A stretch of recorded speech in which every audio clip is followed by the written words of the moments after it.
Dubai wasn't built on sand. It was built on the promise that nobody would ever stop wanting to come. That promise is breaking.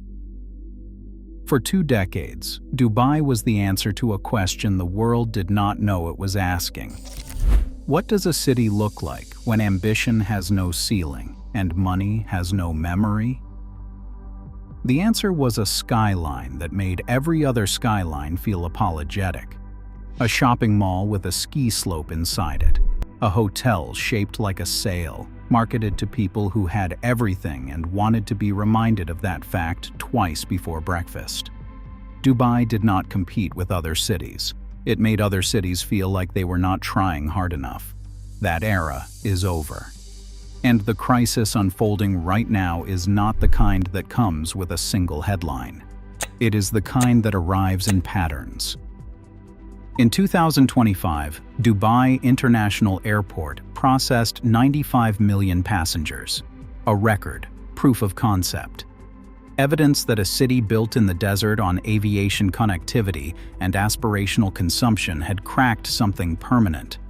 By early 2026, that record had become a monument to a version of the city that was already ending. Flight suspensions cascaded. The European Union Aviation Safety Agency flagged the airspace. Major carriers extended their pauses. The runways that had been the circulatory system of the entire economy sat under open sky and waited for traffic that was being redirected elsewhere. But the airspace crisis did not create the problem. It revealed it. What Dubai was, and what it remained, was a transit city. 90% of its population was expatriate. People who came for contracts, for opportunity, for the tax-free income that made Dubai a compelling financial calculation for skilled professionals from Europe, South Asia, East Africa, from everywhere. They were not settlers. They were occupants. The distinction matters enormously when you try to understand what happens when the calculation changes. When Rome lost its appeal, Romans stayed because it was Rome. When Dubai loses its appeal, the people who made it function get on a plane and do the math somewhere else. That is exactly what is happening, and the data is no longer subtle about it. A survey from March 2026 found that nearly 2/3 of UAE households had entered what analysts described as defensive saving mode, cutting non-essential spending, holding cash, watching the situation. In a city whose entire economic model depended on the opposite behavior, this is not an economic data point. It is a psychological shift. When the people who built a city's daily reality stop believing in its future, the future they stop believing in tends to arrive on schedule. Dubai Mall built its identity on being the place where the world's most generous consumers came to spend money they had specifically brought with them for that purpose. Russian tourists, Chinese tourists, Indian tourists, the 3 groups whose absence shows up in the monthly figures before any official statement has been released. When the flight routes close, those groups do not find alternative ways to reach Dubai. They find alternative destinations. And the alternative destinations have been improving their offer for years. The boutiques are still there, the marble corridors are still polished. But the density of human activity that justified the operational costs has thinned. That is not a hospitality industry bracing for disruption. That is an industry in active contraction, using the vocabulary of adjustment while living the reality of collapse. If you have watched enough cities go through this, you recognize the next phase before it fully arrives. Because the retail silence is only the visible surface. Underneath it is something the tourism press releases are structurally incapable of addressing. Dubai spent its formative decades promising 2 things simultaneously: extraordinary luxury and absolute safety. The 2 promises were inseparable. You were not just buying a penthouse or a table on the 122nd floor. You were buying the certainty that the environment around you was controlled and predictable in a way that most of the world is not. That certainty was the real product. Everything else was packaging. When drone strikes targeted civilian infrastructure and governments began issuing travel advisories, the real product failed, not the packaging. The product. And when the product fails in a category where the entire value proposition rests on that product working, the customer base does not pause and reconsider. It leaves. This is the part worth paying close attention to, because it is where Dubai diverges from every comparable city that has gone through a version of this decline. The ultra-wealthy moved first. They always do. A wealth manager advising clients across the Gulf described it with the resigned precision of someone watching a prediction arrive on schedule. "The clients are not panicking," he said. "Panic is for people who did not see it coming. They are executing plans prepared in late 2025.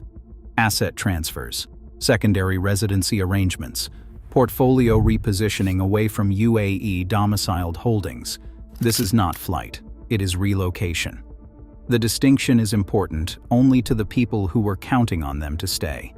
When the people who understood the value proposition most clearly are the first ones to stop believing in it, that is not a signal about current conditions.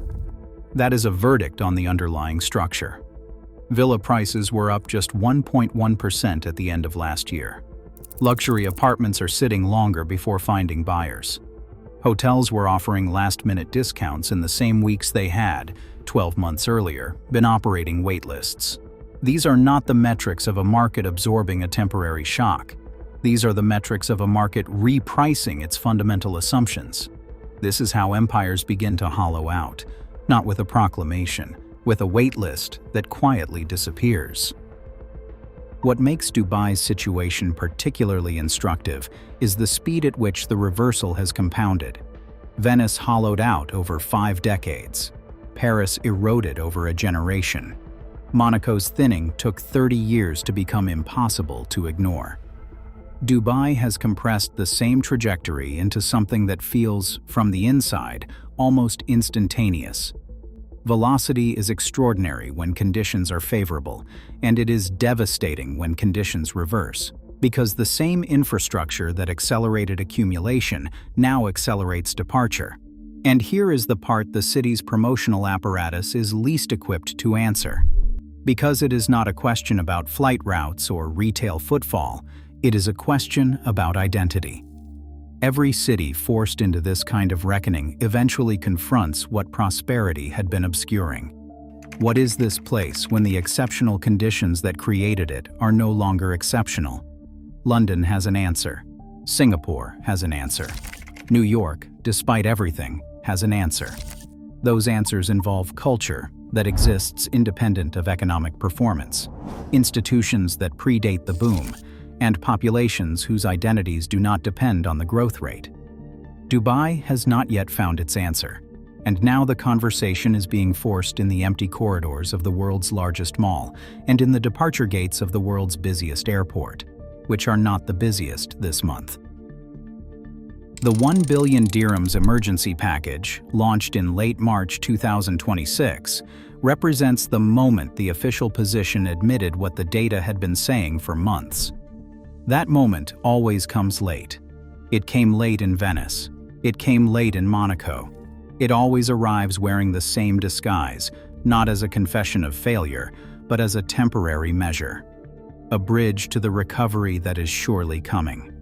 The people still inside the system find that disguise convincing. The people who have already left do not need to.